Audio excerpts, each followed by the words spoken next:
महिला ने अभी अभी प्रेमिका को थप्पड़ मार दिया। अचानक उसके पति ने तुरंत उसे ही थप्पड़ मार लिया। जब महिला ने प्रेमिका के चेहरे पर घमंडी मुस्कान देखी तो उसने तुरंत फिर से प्रेमिका को थप्पड़ मारा और उसे लात मार दी। महिला ने अपने पति को चेतावनी दी, अगर तुमने मुझे फिर से मारा तो मैं तुम्हारी प्रेमिका पर ये सारा दर्द दोगुना कर दूंगी। आदमी को उम्मीद नहीं थी कि उसकी पत्नी इतनी साहसी हो जाएगी, इसलिए वो गुस्से में उसे पकड़कर उसके चेहरे पर बेतहाशा थप्पड़ मारने लगा। उसी समय महिला मुड़ी और गुस्से से प्रेमिका को घूर में लड़ी। प्रेमिका ने तुरंत खतरे को महसूस किया।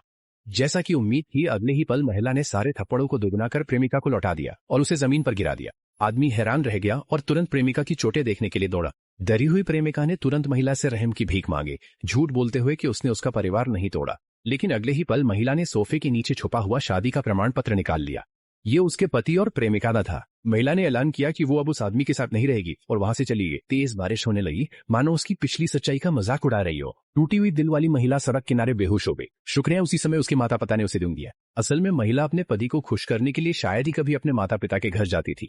हालांकि वो एक अरबपति की प्यारी बेटी थी, लेकिन अपने पति के कारण गरीबी में रही, इसलिए उसने फिर से अपने लिए जीने का फैसला किया। इस समय प्रेमिका ने महिला की जगह ले ली थी और परिवार के लिए स्वादिष्ट खाना बना रही थी। आदमी के परिवार ने प्रेमिका की तारीफ की कि वो बहुत समझदार और व्यवहार कुशल है।